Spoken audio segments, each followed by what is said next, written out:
Bueno, no, nuevamente muchas gracias a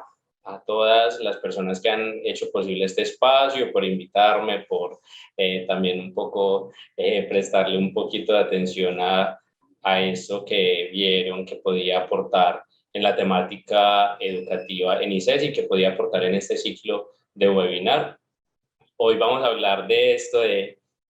un poco la inclusión educativa, ¿cierto? Y el nombre que he querido darle a este espacio, pues se llama Universidad para Todos, para Todas, por ahí tiene ese arroba atravesado que de antemano incomoda un poquito, incluso en la pronunciación, y era algo muy adrede, precisamente mostrándonos que la inclusión impone retos, la inclusión impone desacomodarnos un poco de lo que ya tenemos como establecido, y que podamos hablar precisamente de esos retos para la inclusión, entre comillas. Vamos a ver ahorita como las ventajas y las desventajas de este concepto, y lo vamos a pensar un poco en la educación superior, ¿cierto? Vamos a pensar cuáles son esas dificultades, esas barreras, pero también cuáles son las oportunidades que nos plantea este paradigma de la inclusión en la educación superior. Para ello, entonces, vamos a hablar como en cuatro momentos, más o menos. Inicialmente vamos a hablar de una reflexión sobre esa idea de inclusión, lo que les decía ahorita de, bueno, ¿será que es adecuado, no es adecuado hablar de inclusión? ¿Qué precauciones debemos tener cuando hablamos de inclusión? Segundo, vamos a hablar del índice de inclusión para la educación superior, que son como unos estándares que se han ido construyendo a nivel internacional, por, digamos, por toda la comunidad internacional y en desarrollo de los derechos humanos, pero que también ha sido incorporado en nuestro ordenamiento a partir pues de circulares y distintos actos administrativos del Ministerio de Educación. Vamos a hablar también de las poblaciones vulnerables, y como de esa transformación de este concepto de la mera vulnerabilidad al reconocimiento y al respeto de la diversidad. Acá en este tercer momento entonces vamos a hablar de distintos elementos, de distintas poblaciones y de cómo ese reconocer la diversidad pasa por tener en cuenta distintos elementos que van desde lo social, lo económico, hasta algunas situaciones relacionadas con la discapacidad, con la etnia y demás características. Y de antemano, digamos, en este tercer momento, ofrecería disculpas en caso que alguna persona o alguna colectividad, alguna comunidad sienta que no está siendo incluida en esta disertación. La idea es pues que, digamos, estamos avanzando hacia este reconocimiento, y por ello va a haber también unos énfasis en algunas comunidades. Y finalmente vamos a hablar de algunos retos en el aula. La idea es que a partir de este conversatorio podamos pues comprender unos estándares, comprender unos conceptos, pero sobre todo pensarnos de manera reflexiva el aula y ahora en este contexto de virtualidad, todos los espacios de enseñanza y aprendizaje. Que pensemos cómo todo esto de la diversidad va a estar en nuestros espacios y cómo vamos a afrontarlos, y que hoy nos vayamos sobre todo pues con algunas preguntas relacionadas con eso. Si en algún momento tienen una pregunta o algo, pues hacia el final hay un tiempo de 15 minutos para las preguntas, pero si en algún momento pues consideran que necesitan participar y que hay algo que debe ser como tratado en este momento, pues tampoco teman hacerlo. Ahí levanta la mano y bueno, activamos los micrófonos. Lo primero entonces es que podamos pensarnos esta idea de la inclusión, y cuando vamos a hablar de la inclusión en la educación, a veces encontramos unos conceptos que tratamos de manera indistinta, ¿cierto? Leemos inclusión educativa, educación inclusiva, inclusión escolar, y los tratan un poco como de manera indistinta, y llegamos a pensar que terminan siendo lo mismo, aunque finalmente esta idea de la inclusión educativa pues tiene unos problemas, y más o menos se resumirían en que cuando hablamos de inclusión educativa estamos entendiendo que ya hay un sistema educativo, ya hay unas formas, ya hay unas reflexiones pedagógicas, ya hay unas construcciones didácticas que la institución tiene y que lo que vamos a hacer es, bueno, entonces venga, incluyamos en estas formas a las personas con distintas características y pues que más o menos se vayan ajustando a las formas que ya hay con algunas modificaciones básicas, ¿cierto? Pero la educación inclusiva, digamos, hace una reflexión más profunda, una reflexión pedagógica sobre cómo yo, desde la construcción de un programa, desde la construcción de unos objetivos, desde la concreción de unas competencias, yo voy pensando de manera inclusiva en cuál va a ser el público, cuáles van a ser los y las estudiantes que voy a tener, cuáles son esas características que tienen y que de antemano me obligan a crear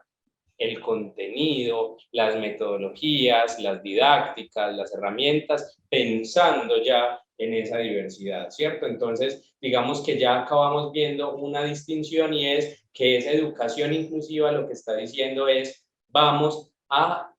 pensar, a reflexionar sobre cuál es ese público, cuáles son esas personas que van a estar allí y vamos a adecuar todo nuestro proyecto educativo para que responda a esas necesidades. Y finalmente esta inclusión escolar pues está pensado desde esta idea de la escuela, desde este escenario tradicional de la enseñanza y el aprendizaje, pero nos deja por fuera otros espacios, digamos, que hoy vemos mucho más fuertes, mucho más cotidianos y que también es necesario que se piense en la inclusión. Y finalmente, cuando hablamos de inclusión, como les decía ahorita, hay algunas dificultades de esta idea y es que la inclusión, como lo vamos a ver acá, ahí está relacionada o suele relacionarse con una idea de integración, ¿cierto? Entonces, la idea tradicional de inclusión lo que nos dice es, existe una unidad que por lo general son unos valores hegemónicos, unos valores que son preponderantes respecto a los demás, unas características que hemos establecido como entre comillas normales y que finalmente nos dicen que todas aquellas personas que no respondan a esas características, pues las vamos a ir integrando, ¿cierto? Como quien dice, bueno, no las vamos a dejar por fuera, vamos a hacer algunos esfuerzos para que se acomoden a esto que ya tenemos como lo normal. Entonces es una idea de integración que, digamos, es necesario cuestionar, es necesario reflexionar en torno a ella y pensárnosla más desde la diversidad. Entonces ya no es como lo que está acá en esta unidad es lo normal, es lo bueno, es lo adecuado, y vamos a ir metiendo personas que no se ajustan a eso, sino que es, venga, no, es que no existe ninguna unidad, no existe ningún elemento que nos haga a todos iguales, sino que por el contrario, todos somos diferentes, todos tenemos unas características que nos hacen diversos y eso hace que nosotros, digamos, entendamos que cuando hay personas con ciertas características, pues no es que estén como desajustando esa unidad, sino que simplemente están, digamos, haciendo plural ese escenario, están, digamos, concretando esa diversidad que, como vamos a ver ahora, hace parte de todos los seres humanos. Entonces, esta idea de inclusión desde este abordaje de la diversidad lo que implica es garantizar las identidades y las particularidades de los y las estudiantes, ¿cierto? Es entenderlas, es respetarlas, es reconocerlas, incluso es potenciarla. Cuando nosotros creemos que la inclusión nos aporta, lo que vamos a hacer como docentes es potenciar esas identidades, esas particularidades, cuando yo creo que una persona con unas características étnicas, lejos de llegar a modificar mis dinámicas, lo que va a hacer es enriquecer el aprendizaje, ¿cierto? El grupo que yo tengo en este momento, cuando entra en contacto con las experiencias de una persona que viene de una comunidad étnica, digamos, que no vive en esta ciudad, cuando hay una persona que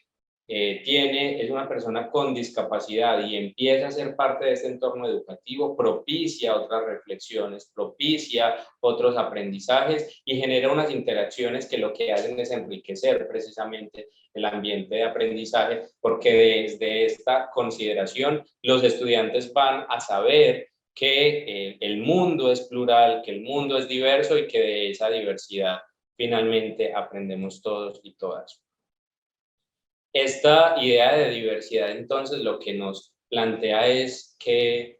la diversidad, como les decía ahorita, no es lo extraño, no es lo otro, no es lo ajeno, sino que la diversidad es una característica propia del mundo natural y es inherente al ser humano. La diversidad está presente en todo, no vemos dos animales con las mismas características, por más que yo me parezca mucho a alguien que tenga muchos elementos en común, pues definitivamente no podemos ser iguales y por eso esa diversidad, decimos, es inherente al ser humano en nuestros gustos, en nuestras características, en nuestras habilidades, en nuestras barreras también, en nuestras dificultades. En general, digamos, la diversidad lo que nos dice es,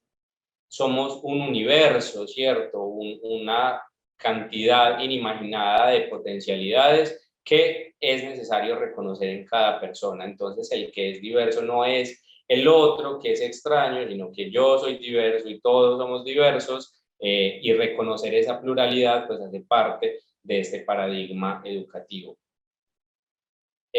Finalmente, esta expresión de la pluralidad, como decía ahorita, enriquece los escenarios de aprendizaje, enriquece los saberes, enriquece las experiencias y parte del reconocimiento de las subjetividades y de las historias que cada estudiante tiene para compartir. Entonces es muy probable que si yo tengo un escenario de aprendizaje en el que son más los elementos compartidos que los que difieren, pues muy probablemente ese espacio va a tender a homogeneizar los conocimientos. Por eso cuando hay personas, digamos, con unas características marcadamente diversas, porque ya decimos que todos lo somos, que todos somos plurales, que somos diversos, pero cuando hay unas características, digamos, que sobresalen y que han marcado un poco la aproximación que esa persona tiene al mundo, pues eso va a enriquecer los escenarios de aprendizaje y va también a tener una relación directa con los espacios y con los conocimientos que vamos a ir construyendo en los ambientes de aprendizaje. Esto sobre todo si pensamos en un paradigma educativo que esté centrado en el estudiante, en un paradigma educativo que cree además que los contenidos que ofrecemos en los cursos deben estar directamente relacionados con los intereses, con las experiencias, con las historias, con los proyectos que tiene cada individuo, pues esa diversidad va a terminar enriqueciendo precisamente este proyecto educativo. Digamos ya desde los estándares que hay, sobre todo en estos lineamientos de la política de educación superior inclusiva del Ministerio de Educación Nacional, pues nos plantean que hay unas características fundamentales. Hay unas características que tienen que ver con la participación. Esta participación nos dice este manual de estos lineamientos que significa que todas las personas deben tener una voz. Hoy y con, digamos, este ejercicio que estamos haciendo en este encuentro con nuestras intérpretes, pues vemos que más que decir que cada persona tenga una voz, es que cada persona tenga una lengua y que esta lengua sea reconocida, que cada persona tenga una posibilidad de manifestarse, de manifestar su voluntad, de hacerse presente, de, digamos, posicionar sus visiones en un espacio educativo. Eso hace parte de las características de la educación inclusiva. Entonces, que todas las personas puedan participar de manera activa, que puedan tener una participación sin importar quién sea, sin importar otras características que en otros momentos históricos hubiesen podido generar algún tipo de discriminación. Otra de las características es la diversidad, que como decíamos ahorita tiene que ver con las diferencias, con la pluralidad, pero con ese reconocimiento de la pluralidad. La interculturalidad, que nos habla de esas relaciones que hay entre los diferentes saberes culturales y que ese diálogo que se da entre las diferentes culturas, pues lo que hace es potenciarnos transformaciones, interacciones y aprendizajes finalmente. Entonces, cuando hablamos de esta característica de la educación inclusiva, pues lo que nos dice es, mire, si estamos todos igualiticos de la misma ciudad, hablamos la misma lengua, comemos lo mismo, tenemos las mismas prácticas culturales, vamos a los mismos escenarios artísticos, pues entonces es muy, digamos, empobrecido el ambiente de aprendizaje y por el contrario, cuando confluyen muchos elementos culturales allí, pues este ambiente va a estar mucho más enriquecido. Frente a la equidad, entonces, este manual nos indica que la equidad nos habla de esa adaptación del sistema educativo, de ese proyecto educativo y también de esos contenidos curriculares a esa diversidad. Entonces, si ya nosotros aceptamos que hay una diversidad, reconocemos la diversidad y potenciamos la diversidad, pues lo que debemos hacer es construir unos espacios para que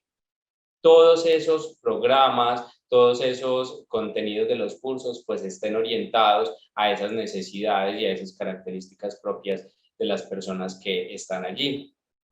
Frente a la calidad, pues hablamos de un mejoramiento continuo de todo ese proceso educativo que incluya las distintas fases, que incluya los elementos administrativos, las reflexiones pedagógicas y que finalmente esté avanzando en todo este proceso de construcción del conocimiento. Y finalmente, respecto a la pertinencia, y este es un elemento bien importante, nos habla de una educación que responda al medio, al contexto en el que se está desarrollando y que lo haga de una manera proactiva. Entonces, ¿qué implica esto y por qué es importante esto en materia de inclusión? Porque si yo estoy en una universidad que está en Cali, ¿cierto? En el Valle del Cauca, y yo estoy pensando el proyecto educativo desde la pertinencia, pero yo sé que hay personas del norte del país, que hay personas del sur del país, que hay personas migrantes que están acá, ¿cierto? Cuando yo entiendo que hay distintas características de estas personas, pues lo que voy a hacer es potenciar unos contenidos que hagan que cada una de esas personas desde sus vivencias subjetivas, desde sus experiencias, sus conocimientos, pero también desde lo que va a ser su proyecto de vida luego, si regresa a su ciudad de origen, a su país de origen, si, digamos, llega a estar en otro contexto, pues que esos aprendizajes sean pertinentes para ellos, que los aprendizajes tengan en cuenta sus conocimientos, sus saberes previos, sus experiencias, sus elementos culturales, va a hacer que lo que aprendan allí también sea transformador para su entorno. Entonces, digamos, con estos 6 elementos podemos hablar de una educación inclusiva. Y cuando hablamos de inclusión, pues estamos hablando de, en el fondo, de algo que se ha conocido como el enfoque diferencial, y es esa visión, esa sensibilidad, pero también ese crear acciones afirmativas, verificables, para que todas las personas tengan acceso de manera igualitaria a la educación. Entonces, en este momento hablamos de diferencias desde lo académico, desde lo social, desde lo económico, desde lo político, y tenemos que ir pensando en cuáles son esas implicaciones, ¿cierto? Cuando nosotros decimos hay un enfoque diferencial desde lo académico, pues habría que pensarnos, por ejemplo, que hay unas características propias de un estudiante que egresó de una institución educativa básica, de educación básica o media, pública, que si egresó de una privada, que si es de una zona del país o de otra, que si, digamos, egresó hace 2 años o egresó hace 10 años. Todos esos elementos generan diferencias en lo académico, pues en lo social, en lo económico, tiene mucho que ver con asuntos relacionados con las posibilidades de acceso a ciertos recursos, los medios culturales en los que nos hemos desenvuelto, pero también hay diferencias en los espacios de aprendizaje desde lo político, ¿cierto? Desde lo ideológico, está con un partido o con otro, es una persona que tiene participación ciudadana o se declara, pues, apático de los sistemas políticos electorales o de participación ciudadana. Ese tipo de diferencias son importantes en los ambientes de aprendizaje. Hay elementos que tienen que ver con lo cultural, ¿cierto? Cómo yo propicio, incentivo o desincentivo unas prácticas culturales cuando en mi espacio de enseñanza y aprendizaje hay diferencias culturales. Desde lo lingüístico, entonces, cómo se lleva lo lingüístico cuando en mi universidad o en nosotros como docentes en mi aula de clase tengo una persona que pertenece a una comunidad indígena o en nuestro caso que pertenece, por ejemplo, a la comunidad sorda, que tienen características lingüísticas distintas desde lo físico, entonces unos elementos que van desde lo fenotípico, nuestras características físicas, hasta cómo habilito yo espacios de aprendizaje para personas con discapacidades físicas y desde lo geográfico, lo que les decía un poco. Ahora incluso un reto más, no solo cómo me pienso personas del norte, del sur, del oriente, del occidente de nuestro país, sino cómo vamos a repensarnos los espacios de aprendizaje con todos los fenómenos migratorios que estamos viviendo en este momento. Son retos, pues, para la educación superior pensarnos desde este enfoque diferencial. Y de fondo, el enfoque diferencial lo que tiene es una idea de igualdad. Y a nosotros nos habían enseñado que igualdad es dele lo mismo a todo el mundo. Pero cuando nosotros pensamos en la igualdad desde lo educativo y concretamente para la educación superior, pues implica algo que, por ejemplo, la Corte Constitucional en Colombia ha dicho y es como, mire, igualdad no es que a todo le des lo mismo, igualdad es que incluso cuando sea necesario tomes unas acciones afirmativas, hagas unas acciones para que esos que están en unas condiciones de discriminación, esos que están en unas condiciones de exclusión, pues tengan como un apoyo y puedan por fin estar en condiciones de igualdad respecto de los demás. Y eso es lo que hablamos de una igualdad material, no es, no diga artículo 13 de la Constitución, todos somos iguales ante la ley, no, haga algo para que todos seamos iguales. Entonces, si aquel no tiene unas condiciones económicas que le permitan, que le permitan, por ejemplo, conectarse a un espacio virtual de clase, ¿cómo vamos a hacer para que esa persona pueda acceder a lo que hoy es el medio casi que natural para las clases, que es la virtualidad? ¿Cómo vamos a hacer para que una persona que, digamos, tiene unas condiciones étnicas particulares pueda estar en condiciones de igualdad en mi espacio de clase? ¿Cómo hago para que una persona con discapacidad pueda desde ingresar a mi salón de clase hasta acceder a los materiales educativos? ¿Cómo hago para que una persona con orientación sexual o identidad de género diversa pueda estar en unas condiciones de igualdad en mi espacio de enseñanza y aprendizaje? Estas acciones que hacemos como para impulsar esa igualdad es lo que se ha conocido como acciones afirmativas de igualdad o también se ha conocido en algunos espacios como discriminación positiva. Vamos a pasar rápidamente por, digamos, algunas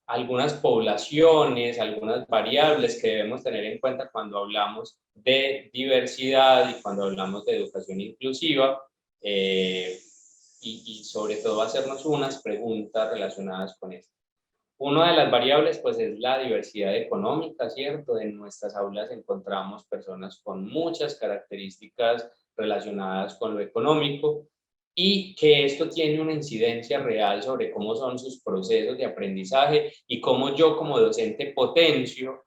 incentivo o desincentivo ese proceso de aprendizaje. Por eso las universidades tienen programas como los programas de bienestar, ¿cierto? Que digamos, propenden por mejorar algunas condiciones económicas. ¿Para qué? Para que ese estudiante no tenga que estarse preocupando por esta cosa que es básica y que otros ya tienen garantizado y se pueda concentrar en algunos momentos en su proceso educativo. Elementos como esto desde lo económico van a ser importantes. Cuando yo propongo un ejercicio de clase que requiere unos equipos específicos, que requiere unos elementos que generan una inversión adicional en los estudiantes, pues yo debo considerar esta variable, identificar cuáles son las características de mi grupo y finalmente, pues, digamos, proponer una actividad que esté conforme a ello. Y yo pensaría que en cuanto a esto, deberíamos preguntarnos sobre todo si en nuestros ejercicios cotidianos, en nuestras clases, nosotros hemos realizado cualquier ejercicio orientado a identificar esas diversidades económicas, a identificar si hay dificultades para algunos estudiantes en el acceso a algunos medios, sobre todo ahora en esta época de la virtualidad. Y creo que es pues una reflexión con la que debemos irnos y que, digamos, todo lo que hagamos esté orientado a generar esa discriminación positiva o esa acción afirmativa para que las personas, sobre todo más vulnerables en términos económicos, puedan acceder en condiciones de igualdad a nuestros contenidos y a todas las actividades que nosotros propiciamos. Otro de los elementos del enfoque diferencial es el que conocemos como enfoque etario, ¿cierto? Es el que se pregunta por las edades en la educación. ¿Qué pasa si yo tengo un estudiante universitario en primer semestre que tiene 17 años, acaba de graduarse, pero en el mismo espacio tengo una persona que tiene 60 años, que ya tiene 2 carreras, o que es primera vez que se aproxima a la educación superior, es decir, empiezan a confluir muchas variables allí en relación con la edad y que finalmente, digamos, desde estos lineamientos para la inclusión educativa, lo que nos proponen es, mire, miremos la edad de las personas, no como una carrera en el que si va por este trayecto, pues, digamos, asumimos que ya dejó atrás otros procesos, que está en un momento cognitivo específico o que, digamos, va a tener unas barreras para acceder a otros elementos, sino acerquémonos a la persona, acerquémonos al proceso individualmente considerado, establezcamos un diálogo que nos permita entender cuáles son las circunstancias específicas y entendamos sobre todo este enfoque de la diversidad desde el entendimiento de la edad como un curso de vida, ¿cierto? En el que una persona tenga 17 años, tenga 30 años, tenga 60 años o cualquiera otra edad, pues tiene unas características particulares, tiene unos intereses particulares, unas experiencias sobre todo que le son propias y que pueden aportar en ese proceso educativo. Entonces hace parte de todo este esfuerzo pues entender cómo las distintas edades lo que pueden hacer, en vez de yo decir, no, pues es que este está muy jovencito y no me va a entender tal cosa y no se comporta adecuadamente como yo quiero que se comporte, o esta es una persona mayor y tiene dificultades para acceder a estos medios tecnológicos o me establece otra dinámica de la clase, entonces yo ya no sé qué hacer con los demás, pues cómo me hago yo preguntas para decir cómo ese que está muy jovencito puede aportar desde su dinamismo, desde sus características propias a la clase o cómo otra persona me puede aportar desde sus experiencias, desde sus conocimientos y esto a su vez va enriqueciendo todo el proceso de aprendizaje. Y finalmente, frente a esto, que nos podamos preguntar, por ejemplo, ¿qué hacemos cuando estas características particulares, digamos, generan estereotipos sobre cómo yo debo comportarme con una persona mayor, cómo debo comportarme con una persona que, digamos, es muy joven y cómo esas diferencias de edad pueden hacer que yo potencie o incluso que de no aprovecharlo adecuadamente, digamos, termine echando a perder una oportunidad de tener una diversidad etaria en el curso.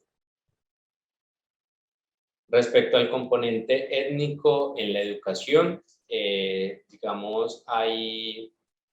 distintos esfuerzos desde el gobierno nacional, algunas leyes en la materia que nos hablan de cómo es necesario que desde el ingreso incluso haya unos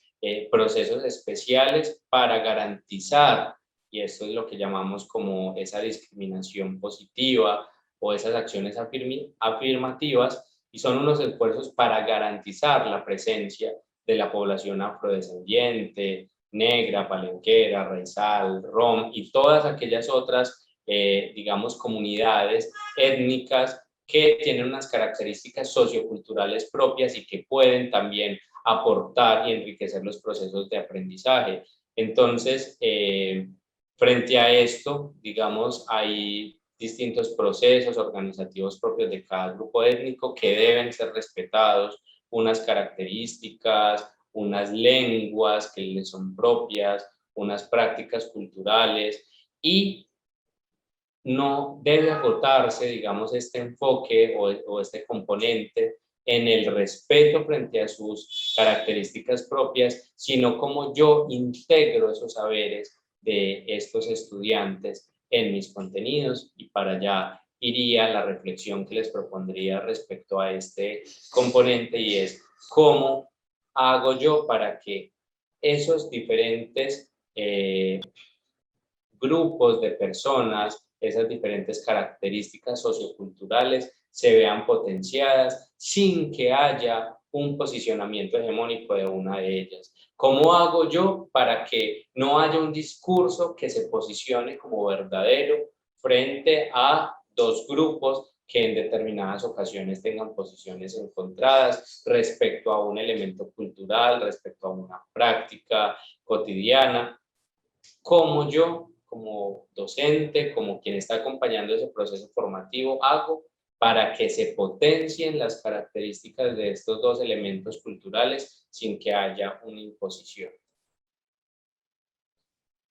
Otro de los elementos que es importante hablar cuando hablamos de inclusión educativa es el de diversidad sexual y de género. Acá pues tenemos un elemento que siempre ha sido incluido desde este enfoque, y es el componente mujeres. ¿Cómo hago yo para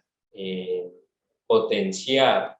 no solo como universidad, sino yo como docente, cómo hago para potenciar que las voces de las mujeres estén siempre presentes en los debates, para que sus visiones, sus experiencias, sus preocupaciones estén en los intereses de la clase? ¿Y cómo hago para que esas potencialidades se estén, digamos, aprovechando lo suficiente para que en los diferentes ejercicios académicos, investigativos, esté esa presencia de las mujeres, y no, digamos, reproduzcamos lógicas en las que los escenarios académicos están siempre dominados y siempre acaparados incluso por los hombres? También desde este enfoque entonces está la inclusión de la comunidad LGBTIQ+, ¿cierto? Que son todas las diversidades sexuales y de género. Recordemos que acá estas primeras tres letras, la L, la G y la B, hacen referencia a las opciones o las orientaciones sexuales, el deseo de las personas, ¿cierto? Son las personas lesbianas, los gays, o las personas bisexuales, mientras que, por ejemplo, la T hace referencia a la identidad de género, ¿cierto? Las personas trans, transgénero,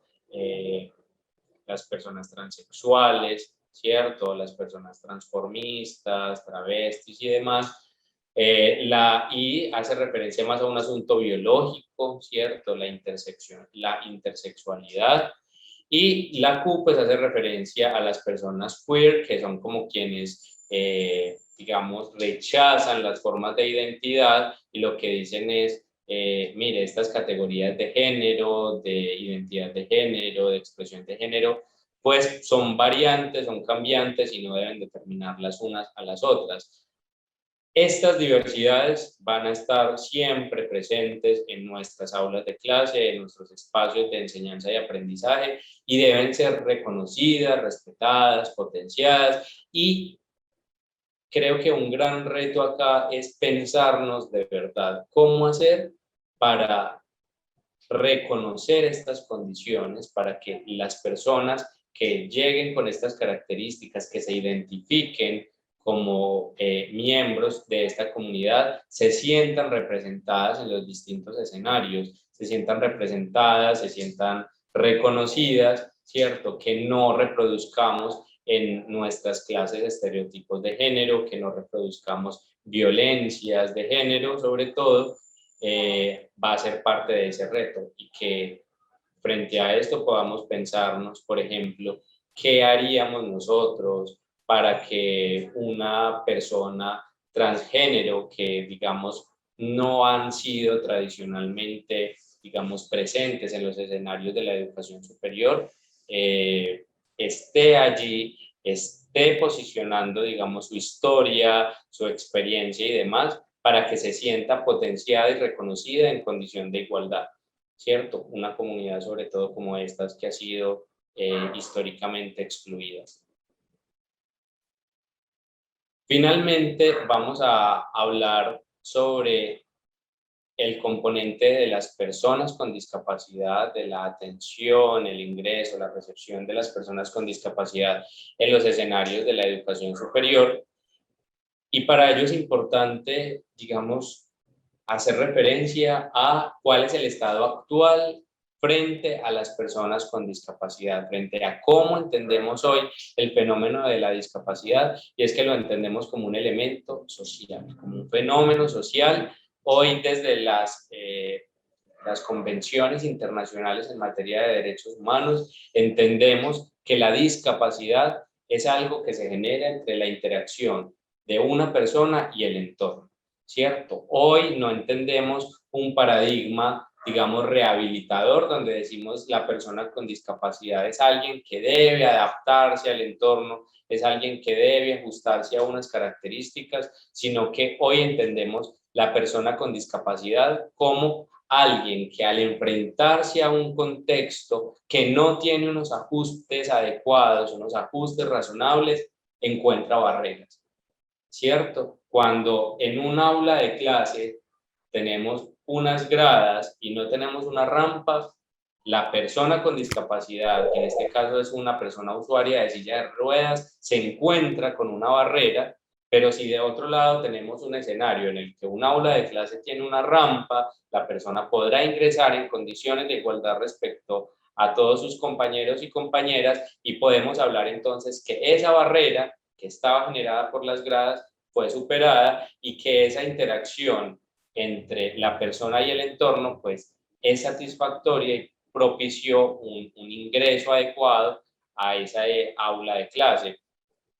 Pero, digamos, cuando hablamos de la atención a las personas con discapacidad en el marco de la educación superior, es importante entender que hablamos de distintas condiciones de discapacidad, ¿cierto? La discapacidad física, la discapacidad intelectual, la discapacidad psicosocial. Y yo acá sí quisiera que nos hiciéramos muchas preguntas relacionadas con cuán preparados estamos o no estamos para recibir a personas con discapacidad en nuestros espacios de enseñanza y aprendizaje. ¿Será que ya están saldadas todas las necesidades de las personas con discapacidad física? ¿Será que todas las necesidades de infraestructura están saldadas? Ya todos los escenarios son, digamos, de fácil acceso para personas con condiciones de movilidad particulares, para personas invidentes o ciegas, para personas sordas. ¿Será que ya esas condiciones están saldadas, están solucionadas? ¿Será que nosotros tendríamos en este momento la capacidad de ofrecer una clase para una persona sorda? ¿Será que tenemos materiales para compartir con un estudiante ciego? ¿Será que nosotros sabríamos cómo acercarnos a una persona que tiene una discapacidad psicosocial porque ha sido diagnosticada dentro del espectro autista? Yo creo que este tipo de preguntas va a ser muy importante cuando pensemos en esta educación inclusiva y cuando hablamos de esa necesidad de construir apoyos, ajustes razonables, incluso hoy hablamos de unos planes individuales de ajustes razonables, ¿cierto? Y de otros principios de la educación inclusiva, como la integralidad, y otros que nos dicen qué debemos hacer, cómo debemos relacionarnos en ese aula de clase con las personas con discapacidad. Y que estas preguntas finalmente, digamos, estén pensadas para posibilitar que esos elementos de la educación inclusiva se vean todos garantizados. Es decir, no es simplemente esté en el espacio, en el aula de clase, sino cómo le garantizo su calidad, cómo le garantizo la pertinencia, cómo le garantizo todos esos otros elementos que estén aquí. Finalmente, entonces, esto nos demuestra que hay una serie de retos en términos administrativos, desde el ingreso, ¿cierto? ¿Cómo es un examen de admisión para personas sordas? ¿Dónde se realizan los exámenes de admisión para que las personas que viven en territorios alejados puedan acceder a ello? Para que las personas usuarias de silla de ruedas puedan acceder al edificio donde se va a realizar esto. Tenemos la capacitación adecuada para que en ese proceso del examen de admisión una persona con unas características étnicas o de identidad de género diversas no se vea discriminada en ese proceso, pero también cómo es ese proceso de permanencia, cómo son los espacios de bienestar, cómo son los espacios, digamos, de diálogo intercultural que se propician dentro de los espacios de enseñanza y aprendizaje. Creo que son algunas de las, como de las reflexiones que nos deben quedar acá a partir de esta conversación. Y finalmente, ¿cómo es ese proceso de graduación y de egreso de estas personas? ¿Cómo propicio ese salir al mundo profesional y al mundo laboral? Y finalmente, pues unos retos en la cotidianidad que van desde la infraestructura, el lenguaje, y este lenguaje es bien importante, como nombro a las personas para que se sienta reconocida, para que sienta que está siendo respetada, que sus características están siendo visibilizadas. También cómo hago unas adecuaciones didácticas y cómo hago ese reconocimiento de esas características, como decía ahorita, sin una homogeneización. ¿Cómo hago para que estas personas no sientan que hay un discurso que es, digamos, hegemónico y que se impone respecto de ellos y que sus verdades pues no están siendo consideradas de la misma manera? Hay unos retos para la inclusión y es, por ejemplo, desde esta visión de la interseccionalidad, ¿será que estamos preparados para atender distintas condiciones diversas, cierto? ¿Qué pasa si en mi clase tengo una mujer, pero que además es una mujer trans, pero que además es una mujer trans con discapacidad? Y a este diagrama podríamos ponerle muchas otras características, ¿cierto? ¿Qué hago si además una mujer trans con discapacidad, migrante? ¿Qué hago yo en esos casos? ¿Cómo hago para que si yo la posiciono a ella en el centro, todos nuestros, digamos, espacios, nuestras actividades en la clase estén orientadas a potenciar su aprendizaje? Preguntas como esas creo que son las que quedan de este espacio y nada, agradecerles